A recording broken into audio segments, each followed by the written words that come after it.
ನೀವು pepper chicken ಮಾಡುವಾಗ skin ಔಟೇ ತೊಗೊಳ್ಳಿ. ಯಾಕೆಂತ ಹೇಳಿದರೆ ಸ್ಕಿನ್ ಇದ್ದರೆ ಅದೊಂಥರ ರಬ್ಬರ್ ಥರ ಆಗೋಗುತ್ತೆ. ವಯಸ್ಸಾದವರು ಮತ್ತು ಮಕ್ಕಳಿಗೆಲ್ಲ ತಿನ್ನೋಕ್ಕಾಗಲ್ಲ, ಅಷ್ಟು ಜ್ಯೂಸಿಯಾಗಿರಲ್ಲ.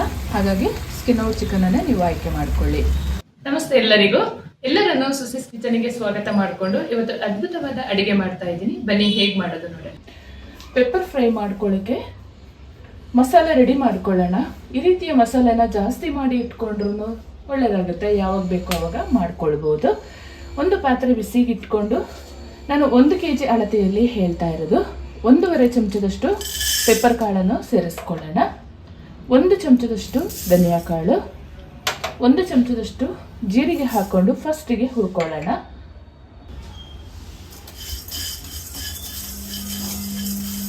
ಸ್ವಲ್ಪ ಕಪ್ಪಾಗೋ ತನಕನೂ ಹುರ್ಕೊಳ್ಬೇಕು, ಚೆನ್ನಾಗಾಗುತ್ತೆ. ಪೆಪ್ಪರ್ ಫ್ರೈ ಅಲ್ವಾ, ಸ್ವಲ್ಪ ಕಪ್ಪು ಕಲರ್ ಇದ್ರೇ ಚಂದ. ಇದು ಹುರಿಯುವಾಗನೇ ಒಂದೊಳ್ಳೆ ಪರಿಮಳ ಬರ್ತಾ ಇದೆ. ಫ್ರೈ ಮಾಡಿದರೆ ಇನ್ನೆಷ್ಟು ಚೆನ್ನಾಗಿರ್ಬೋದು ನೀವು ಯೋಚನೆ ಮಾಡಿ.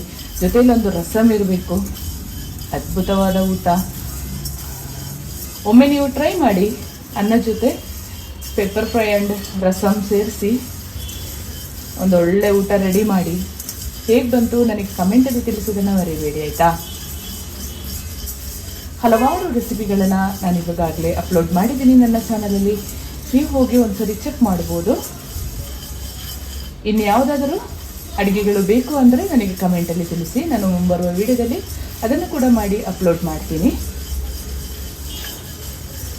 ನಿಮ್ಮೆಲ್ಲರ ಪ್ರೀತಿ ಸಹಕಾರ ನನ್ನ ಚಾನಲ್ ಮೇಲೆ ಹೀಗೆ ಇರಬೇಕು ಅಂತ ಕೇಳ್ಕೊಳ್ತಾ ಇದ್ದೀನಿ. ಹಾಗೆ ನಿಮ್ಮ ಫ್ರೆಂಡ್ಸ್ ಆ್ಯಂಡ್ ಫ್ಯಾಮಿಲಿಗೆ ಹೆಚ್ಚು ಶೇರ್ ಮಾಡೋದನ್ನು ಮರಿಬೇಡಿ ಆಯಿತಾ. ಹಾಗೆ ಲೈಕ್ ಮಾಡಿಕೊಂಡು ವಿಡಿಯೋ ವಾಚ್ ಮಾಡಿ. ಈ ರೀತಿಯಲ್ಲಿ ಫ್ರೈ ಆಗುವಾಗ 1/2 ಚಮಚದಷ್ಟು ಸೋಂಪು ಕಾಳನ್ನು ಸೇರಿಸ್ಕೊಳ್ಳಿ. ಚೆಂದ ಫ್ರೈ ಮಾಡ್ಕೊಳ್ಳಿ. ಸೋಂಪು ಕಾಳು ಹಾಕಿದ ಮೇಲೆ ಒಂದು 4 ನಿಮಿಷ ಫ್ರೈ ಆದರೆ ಸಾಕು. ತಣ್ಣಗಾದ್ಮೇಲೆ ಸ್ವಲ್ಪ ತರಿಯಾಗಿ ಪೌಡ್ರ್ ಮಾಡಿಕೊಂಡ್ರೆ ಆಯಿತು. ಕಲ್ಲಲ್ಲಿ ಕುಟ್ಟಿ ಪುಡಿ ಮಾಡಿದರೆ ಇನ್ನೂ ರುಚಿ ಹೆಚ್ಚಾಗುತ್ತೆ.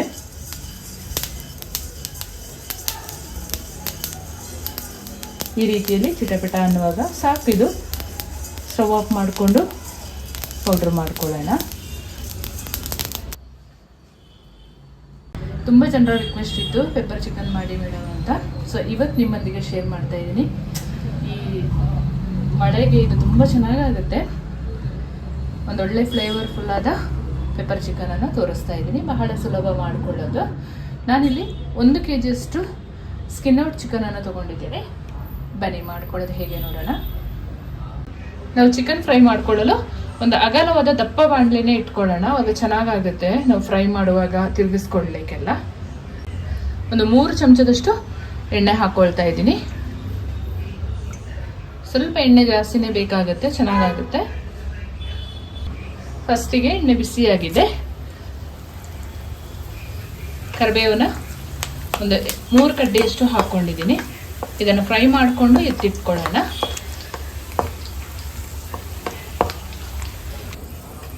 ಈ ರೀತಿಯಲ್ಲಿ ಫ್ರೈ ಮಾಡಿಕೊಂಡ್ರೆ ಸಾಕಾಗುತ್ತೆ. 1 ಗಡ್ಡೆಯಷ್ಟು ಬೆಳ್ಳುಳ್ಳಿನ ಜಜ್ಜಿ ಹಾಕ್ಕೊಂಡಿದ್ದೀನಿ. ಅದನ್ನು ಕೂಡ ಫ್ರೈ ಮಾಡಿಕೊಂಡು ಎತ್ತಿಟ್ಕೊಳ್ಳೋಣ. ಅದು ನಮ್ಮ ಚಿಕನ್ ಫ್ರೈ ಎಲ್ಲ ಆದ ಮೇಲೆ ಮೇಲ್ಗಡೆಯಿಂದ ಹಾಕಬೇಕು. ಫ್ಲೇವರ್ ತುಂಬ ಚೆನ್ನಾಗಿರುತ್ತೆ.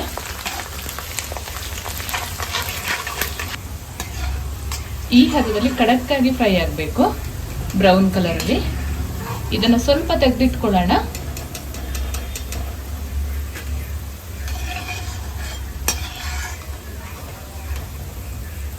ಎರಡು ಮೀಡಿಯಂ ಸೈಜ್ ಈರುಳ್ಳಿನ ಕಟ್ ಮಾಡಿ ಇಟ್ಕೊಂಡಿದ್ದೀನಿ. ಅದನ್ನೇ ಸೇರಿಸ್ಕೊಳ್ಳೋಣ.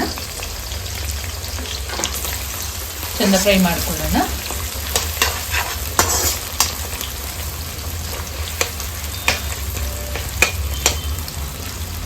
ಈರುಳ್ಳಿ ಈ ಹದದಲ್ಲಿ ಫ್ರೈ ಆಗುವಾಗ ಮತ್ತೆ ಸ್ವಲ್ಪ ಕರಿಬೇವು ಸೊಪ್ಪನ್ನು ಹಾಕೊಳ್ಳೋಣ. ಚಿಕ್ಕದಾಗಿ ಕಟ್ ಮಾಡಿದ ಶುಂಠಿ ಸೇರಿಸ್ಕೊಳ್ತಾ ಇದ್ದೀನಿ. ಒಂದು 2 ಇಂಚಷ್ಟು ಸೇರಿಸ್ಕೊಳ್ತಾ ಇದ್ದೀನಿ. ಒಂದು 4 ಹಸಿರು ಮೆಣಸಿನಕಾಯಿ ಚೆಂದ ಫ್ರೈ ಮಾಡ್ಕೊಳ್ಳೋಣ. ಒಂದು 2 ನಿಮಿಷ.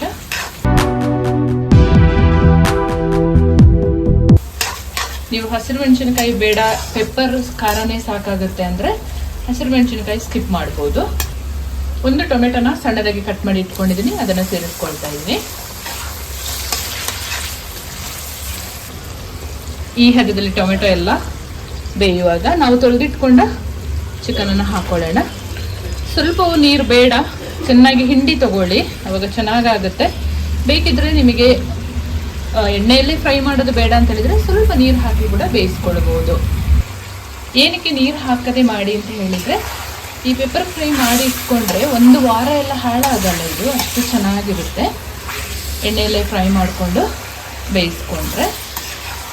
ಸಣ್ಣ ಸಣ್ಣ ಮಕ್ಕಳು ಮತ್ತು ವಯಸ್ಸಾದವರೆಲ್ಲ ಇದ್ದರೆ ನೀವು ಸ್ವಲ್ಪ ನೀರು ಹಾಕ್ಕೊಂಡು ಬೇಯಿಸ್ಕೊಳ್ಬೋದು, ಆವಾಗ ಸ್ವಲ್ಪ ಚಿಕನ್ ಜ್ಯೂಸಿಯಾಗಿರುತ್ತೆ. ಈ ಥರ ಪೆಪ್ಪರ್ ಚಿಕನ್ ಮಾಡಿ ಒಂದು ರಸಮ್ ಇದ್ದರೆ ಅದ್ಭುತವಾದ ಊಟ, ತುಂಬ ಚೆನ್ನಾಗಿರುತ್ತೆ. ಇದು ರಸಮ್ ಜೊತೆ, ಅನ್ನದ ಜೊತೆ ಕಾಂಬಿನೇಷನ್.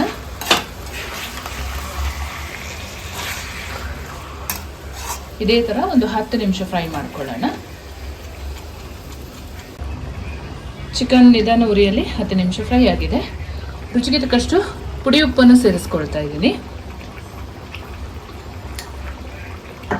ಒಂದು ಅರ್ಧ ಚಮಚದಷ್ಟು ಹಳದಿ ಪೌಡ್ರನ್ನು ಹಾಕೊಳ್ತಾ ಇದ್ದೀನಿ.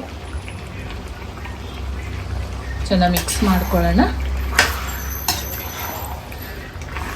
ಚಿಕನ್ ಚೆಂದ ಬೆಂದ ಮೇಲೇ ನಮ್ಮ ಪೆಪ್ಪರ್ ಪುಡಿ ಏನಿದೆ ಅದನ್ನು ನಾವು ಸೇರಿಸ್ಕೊಳ್ಬೇಕು. ಆ ಪೆಪ್ಪರ್ದು ಫ್ಲೇವರ್ ಇರಬೇಕು. ಹಾಕಿ ಒಂದು 5 ನಿಮಿಷ ಫ್ರೈ ಮಾಡಿಕೊಂಡು ಆಫ್ ಮಾಡಿಕೊಳ್ಳುವಂಥದ್ದು. ಈ ಹದದಲ್ಲಿ ಚಿಕನ್ ಫ್ರೈ ಆಗುವಾಗ ತರಿಯಾಗಿ ಕುಟ್ಟಿ ತಗೋಬೇಕು, ಜಾಸ್ತಿ ನೈಸ್ ಮಾಡ್ಕೋಬಾರ್ದು. ಪೆಪ್ಪರನ್ನು ಹಾಕೊಳ್ಳೋಣ. ಈಗ ಚೆನ್ನಾಗಿ ಮಿಕ್ಸ್ ಮಾಡಿಕೊಂಡು ಒಂದು 5 ನಿಮಿಷ ನಿಧಾನ ಉರಿಯಲ್ಲಿ ಬೇಯಿಸ್ಕೊಂಡ್ರೆ ಸಾಕಾಗುತ್ತೆ.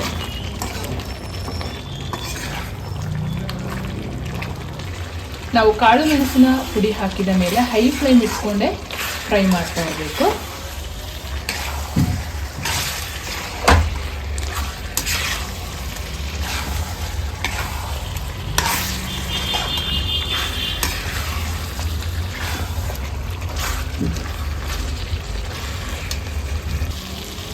ನಮ್ಮ ಪೆಪ್ಪರ್ ಚಿಕನ್ ನೋಡಿ ಈ ರೀತಿಯಲ್ಲಿ ರೆಡಿಯಾಗಿದೆ.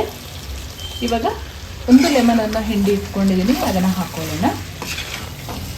ಯಾವತ್ತು ಇಂಥ ಫ್ರೈಗೆಲ್ಲ ಎಣ್ಣೆ ಸ್ವಲ್ಪ ಜಾಸ್ತಿ ಇರಬೇಕು.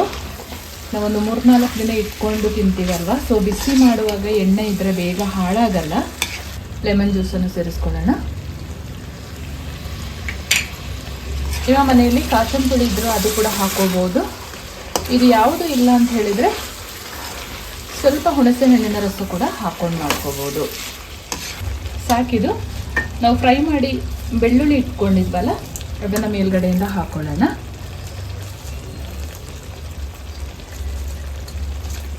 ಕರಿಬೇವು ಸೊಪ್ಪನ್ನು ಹಾಕೊಳ್ಳೋಣ ಸ್ವಲ್ಪ. ನೀವು ಒಂದ್ಸಲ ಮನೆಯಲ್ಲಿ ಟ್ರೈ ಮಾಡಿ. ರಸಮ್ ಜೊತೆ ಸೂಪರ್ ಕಾಂಬಿನೇಷನ್ ಈ ಪೆಪ್ಪರ್ ಚಿಕನ್ ತುಂಬ ಚೆನ್ನಾಗಿರುತ್ತೆ. ಸೈಡ್ ಡಿಶ್ ಆಗಿ ಕೂಡ ಯೂಸ್ ಮಾಡ್ಬೋದು. ಸೂಪರ್ ಆದ ಸಿಂಪಲ್ ಆಗಿ ಮಾಡುವಂಥ ಪೆಪ್ಪರ್ ಚಿಕನ್ ಈ ರೀತಿಯಲ್ಲಿ ರೆಡಿಯಾಗಿದೆ. ಮಾಡೋದು ತುಂಬ ಸುಲಭ, 10ರಿಂದ 15 ನಿಮಿಷ ತಗೊಳ್ಳುತ್ತೆ ಅಷ್ಟೇ. ಬೇಕಿದ್ರೆ ಮೇಲ್ಗಡೆಯಿಂದ ಸ್ವಲ್ಪ ಕೊತ್ತಂಬರಿ ಸೊಪ್ಪನ್ನು ಹಾಕೊಳ್ಳಿ. ಮತ್ತು ಇನ್ನೊಂದು ಪೌಡ್ರನ್ನು ನಾವು ಮನೆಯಲ್ಲೇ ರೆಡಿ ಮಾಡಿದರೆ ತುಂಬ ರುಚಿಯಾಗಿರುತ್ತೆ. ಹೊರಗಡೆಯಿಂದ ತಂದಿದ್ದು ಅಷ್ಟು ಚೆನ್ನಾಗಿರಲ್ಲ. ಒಂದ್ಸಲ ಟ್ರೈ ಮಾಡಿ. ಹೇಗೆ ಬಂತು ಕಮೆಂಟಲ್ಲಿ ತಿಳಿಸೋದನ್ನು ಮಾತ್ರ ಮರಿಬೇಡಿ. ನಿಮ್ಮ ಕಮೆಂಟ್ ಓದಲು ನಾನು ಕಾಯ್ತಾ ಇರ್ತೀನಿ. ಹಾಗೆ ನಿಮ್ಮ ಫ್ರೆಂಡ್ಸ್ ಆ್ಯಂಡ್ ಫ್ಯಾಮಿಲಿಗೆ ಹೆಚ್ಚು ಶೇರ್ ಮಾಡಿ. ನನ್ನ ಚಾನಲ್ಗೆ ನೀವು ಫಸ್ಟ್ ಟೈಮ್ ವಿಸಿಟ್ ಮಾಡಿದರೆ ಸಬ್ಸ್ಕ್ರೈಬ್ ಮಾಡಿಕೊಳ್ಳಿ. ಮುಂದೆ ಅದ್ಭುತವಾದ ಅಡುಗೆಯೊಂದಿಗೆ ನಿಮ್ಮನ್ನು ಭೇಟಿ ಮಾಡ್ತೀನಿ. ಅಲ್ಲಿವರೆಗೂ ತುಂಬ ಹೃದಯದ ಧನ್ಯವಾದಗಳು.